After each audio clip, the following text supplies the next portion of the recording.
Welcome to another Wealth Coffee Chat. Marvellous Monday. Hope you're well, folks, wherever you are. If you think it's Get Rich Quick, you're in the wrong place. This is the wrong podcast. This is the wrong live for you. Welcome to another Wealth Coffee Chat. Hope you're all awesome and well.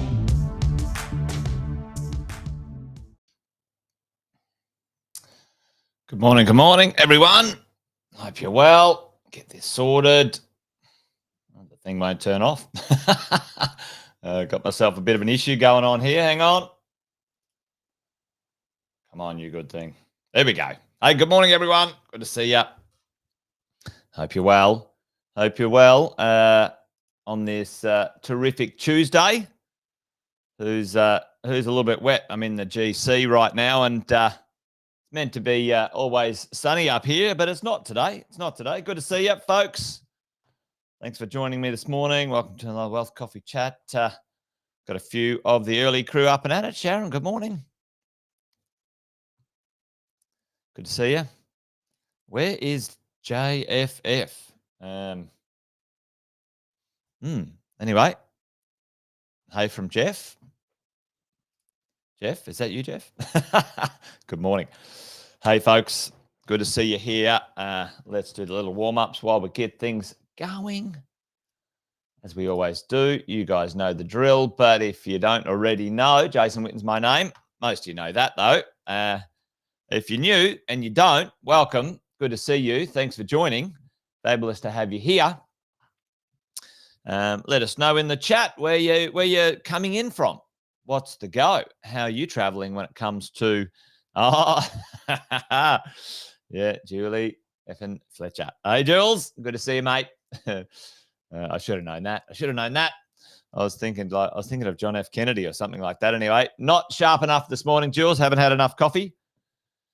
Great to see you here. That's awesome. And welcome along. Good to have a bunch of you on. A few people from Brizzy. There you go. It's all happening today. I did hear shout out to or sending good vibes and energy to those in Queenstown. They had a bit of a landslide over in New Zealand. Hopefully everyone's well and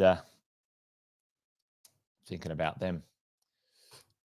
All right, let's get into it. What are we doing today? Hey, I thought we might have a bit of a chat when it comes to the idea, overall theory, concept, conversation of investing today, and nuts and bolts of things when it comes to understanding the mechanism of, let's say, our, the game we're playing. What game are we playing? What pulls the levers? What creates the momentum? How do we win when it comes to this property investing stuff?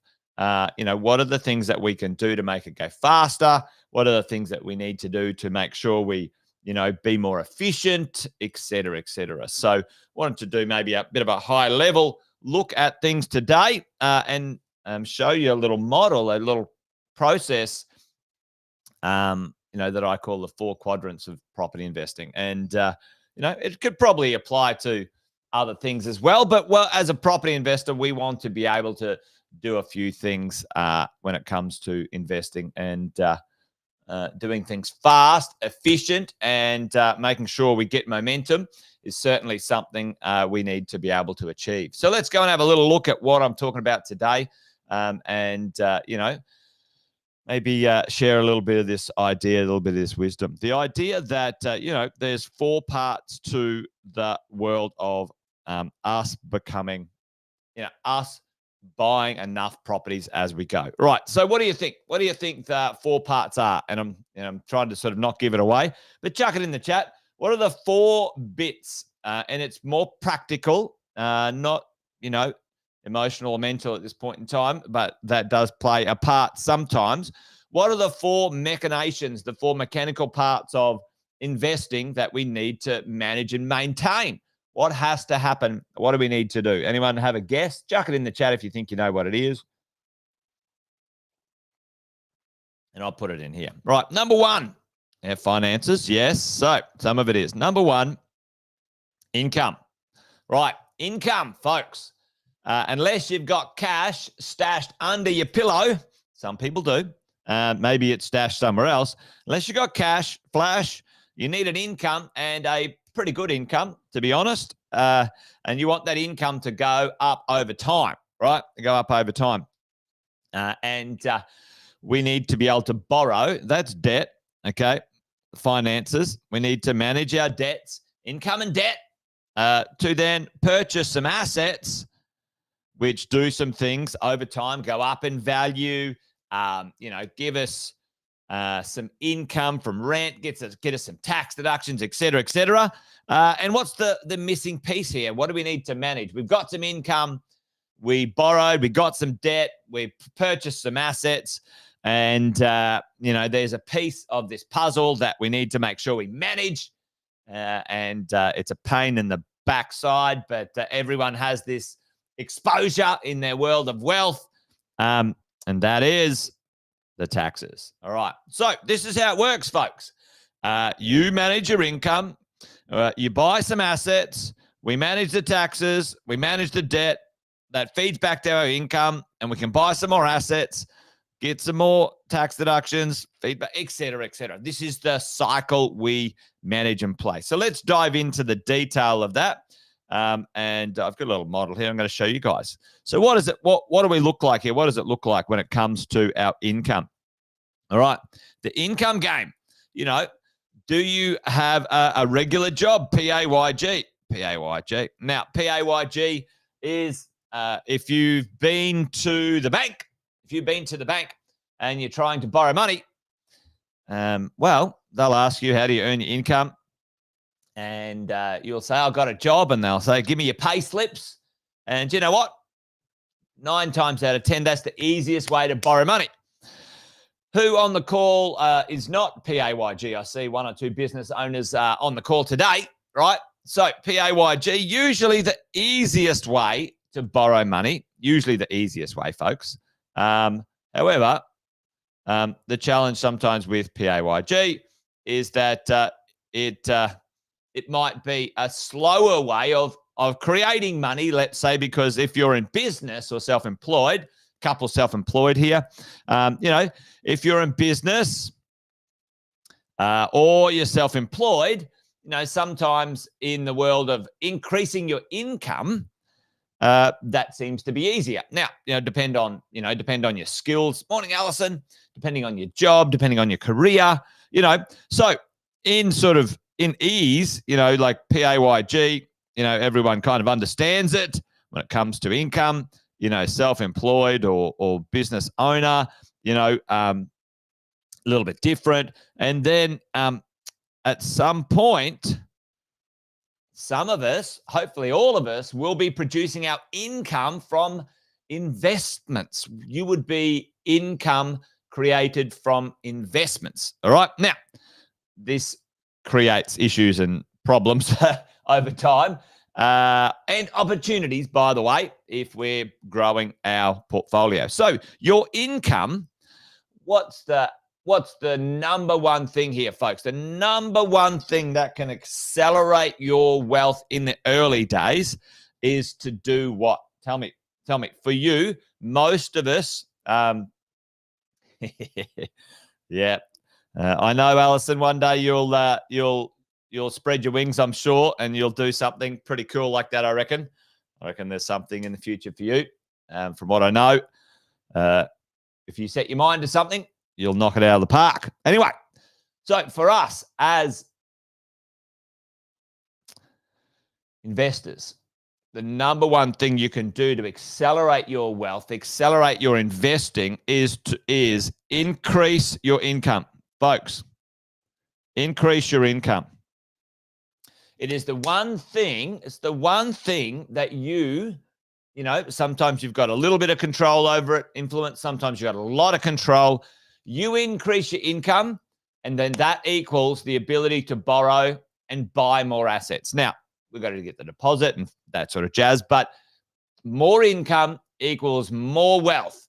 The sooner you get earning more income, the better off you're going to be, folks. So, number one goal here in the world of income is increase it. Increase it as fast as possible, right? And keep it going. What do? You transform those dollars into assets, folks. The dollars transform into assets. Increase your income, borrow money. You know, a lot of people, I've heard a fair bit of talk about being, you know, afraid of debt, right? So good debt is excellent. Good debt that creates an income, creates tax deductions, grows in value when you buy an asset, you know, and eventually an asset that pays its debt off as well. You know, that's good too. So you buy an asset, right? So those assets, what are those assets? Well, you know, this is another thing here. You know, the four types of assets, very simply, that I reckon you can invest in is number one, you. The more you can learn and earn, you can grow assets, grow wealth, right? The second one, I think the easiest one to transform your income in the world of investing is property. And that's, listen, in New Zealand and Australia, it's the easiest one. It's the one the financial system is built around. You can certainly buy shares. It's not my specialty. So, you know, however, easy one, turn your earnings into an asset, buy some property. You know, if you bought some shares, you could create a business. I'm a big fan of all of them, right? So you increase your income, you increase the asset base, okay, assets. I like the idea of using leverage at this point in time, certainly in the beginning. You know, if you use lending and leverage, it's the magic of other people's money. You can borrow from the bank and get, I don't know, 6%. You can borrow money, depending on your income. You can borrow money at 6%, and let's say you went and made 10% with it. Great. Nothing wrong with that. You know, that's the idea as you go. Yeah, awesome, Allison. I'm excited for you, buddy. As we go, right? So we create income, we buy assets, and we need to manage, folks, we need to manage our taxes. We need to manage our taxes. These cheeky taxes, I tell you, taxes down here. These taxes. And morning, Fritz. Good to see you, mate. We need to manage our taxes, ladies and gents. Like income tax. You know, if you earn more, you could be paying, or on a tax rate, folks, up to 47%. You know, how does that work? How does that work? Holy gee. Like, hey, check this one out. If you earn, I'm just going to, I'll blow your socks off for a second. If you earn $180,000, let's say, and just let's say you start work at 25 and you earn $180,000 just straight, folks. Let's just go straight. Now, this is just, you know, let's say you earned $180,000 from age 25 to 65, just straight for 40 years. How much PAYG tax would you pay? Put that in the chat for me. Tell me, folks, how much would you pay? This is ludicrous. Ludicrous. Put it in the chat. Tell me, what do you reckon? How much money, how much tax would you pay over a 40-year period if you earned 180? Now, you can do these numbers. I've got 110 there somewhere too, but 180 is mind-blowing. Maybe you don't know. Maybe you don't know. Well, let's double that, Facebook user. Insane. $4.2 million. Ludicrous. Ludicrous, folks. Like absolutely off the charts, bloody stupid, right? Cray. Anyway, there you go. So, we pay millions of dollars in taxes, millions of dollars in taxes, folks, over 40 years. Stamp duty, you buy some property, you want to minimize your stamp duty. Can you minimize stamp duty? Yes, you can. Yes, you can, folks. There's ways, who knows how to pay no stamp duty? Well, you get a crack. Most first home buyers get a crack at paying no stamp duty at least once. How else can you minimize your stamp duty? Well, you can buy a house and land. You only pay stamp duty on the land portion. And right now, that's not a bad strategy, to be honest. You can buy a piece of land. You can get a really nice house built. That might cost you $300,000, $400,000, $500,000 to build a really nice house. And you don't pay any stamp duty on the construction of the house. This is smart, right? Capital gains tax. You've got to minimize that. How do you pay low to no capital gains tax? There's strategies, folks. There's ways to pay zero capital gains tax, ladies and gents. You can pay zero. There's a few ways to do that very legally. Number one, it's your principal place of residence. There's no capital gains tax. There's a couple of other moves as well where you can have low to no capital gains tax if you know what you're doing. You know what you're doing. Land tax, folks. Land tax is a state-based tax, and it has thresholds and ownership. So, and don't sell. Exactly. Why would you sell? If you've got a good property, why would you sell it, right? Well, there is some strategic reasons to sell. Now, we've had this chat with Andy Fenton before. You own the properties outside of, let's say, super for maybe 10, 15 years, 20 years. And then if you sold those properties at the right time and your super was knocked into shape, then you could transfer the gain into your super tax-free if you do it right. And then you buy another asset inside your super and then off you go. And then that becomes tax-free for the rest of its life. It's pretty smart. It's not bad. Yeah. If you want to be a politician, you can get 2 houses capital gains tax-free. How's that shit? That's for real, by the way, folks. That's for real. Anyway, land tax, it's state-based, okay? It's state-based. It has a threshold. And, if you purchase multiple properties in different states under the threshold, well, folks, you can pay no land tax.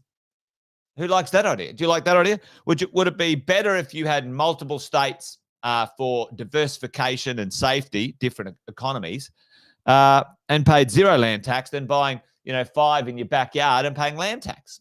Folks, there's a strategy. There's a process, all right, as we go. And last but not least, ladies and gents, you need to manage the debt, right? Debt. You need to make sure that it is all investment debt. Investment debt means this. Number one, it creates an income. Number two, it gives you a tax deduction. All right. And number three, over time, the asset grows in value. Asset grows in value. Okay. That's what the debt's meant to do. If it doesn't do all three of those things, then the debt becomes heavy and it can't handle itself. Right. Now, you've got to keep an eye on your home debt, your principal place of residence debt. It doesn't bring in an income. It doesn't give you a tax deduction for your income, but it does give you a tax deduction for capital gains tax, and it goes up in value. So it's kind of like it's got a foot in both camps. So, if you manage that properly, it can turn into an asset, a brilliant one. Consumer debt, credit cards, all that sort of shit. Terrible for your ability to borrow. Credit cards, those things, any debt that does you buy things with, it goes down in value, creates a cost with no income. Folks, get off the crack cocaine of your financial woes. Credit cards are no good, right? Don't do it. And business debt, depends. It depends. It depends if it helps you increase your income, then fine. It's tax deductible. It can be fine, right? Now, there's a bunch more we could go through. There's a whole lot more in this model, in this strategy. We can drill into goals, strategy, structures, and tactics. We can drill into what I call the wealth identity, mind, body, heart, and soul, where you have a look at what drives you and your decisions as we go. That you go. It depends on the type of positive cash flow property, Paul. And yeah, at the end of the day, most of your properties will kick into what we would call a positive cash flow pre-tax, right? So positive cash flow before tax. Go and do the math on that one. Download the calculator. That has to be significantly high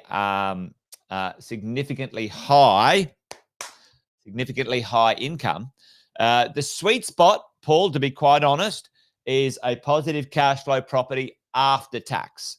And we found that being the sweet spot for most property investors looking for that buy and hold over a 7 to 15 year window to buy 4 to 5 good investment properties. That's kind of the sweet spot. But sit down with your coach, download the calculator, run some scenarios, work out the best cash flow situation for you as you grow. Because often when you chase a high cash flow property, we often sacrifice some things which are, capital growth often, okay, as we go along. So that's kind of usually what happens. But sometimes you can get those unicorns that do a bit of both. There you go. I just bought a property, brand new property, paid $609. I furnished it, and now it's renting for $810 a week, folks. Brand new, absolutely brilliant. Yeah, Brendan, listen, you're probably 7 to 8% gross yield to be positive cash flow pre-tax, depending on some of the other costs, Brendan. And that's where you go, right? Rates, stamp duty, insurances, land tax if you got it, created, if you got it owned in the wrong way.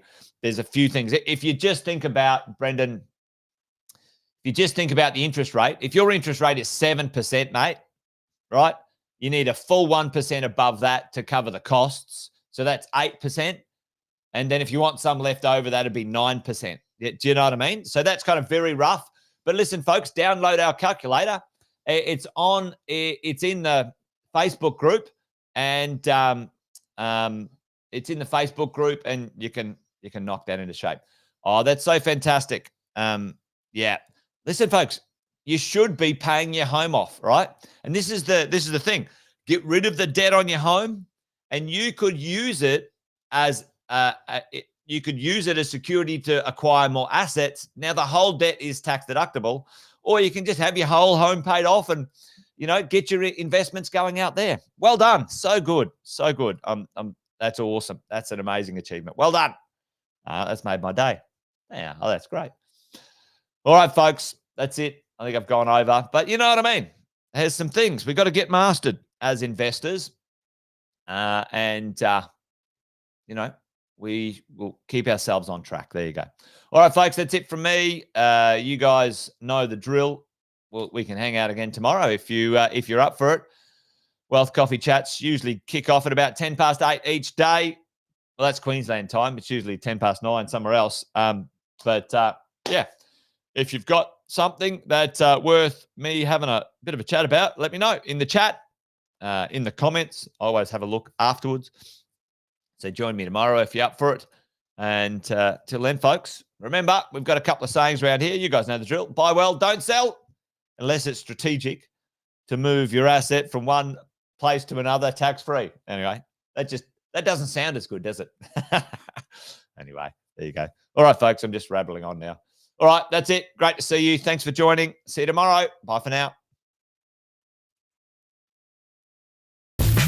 Welcome to another Wealth Coffee Chats. Marvellous Monday. Hope you're well, folks, wherever you are. If you think it's Get Rich Quick, you're in the wrong place. This is the wrong podcast. This is the wrong live for you. Welcome to another Wealth Coffee Chat. Hope you're all awesome and well.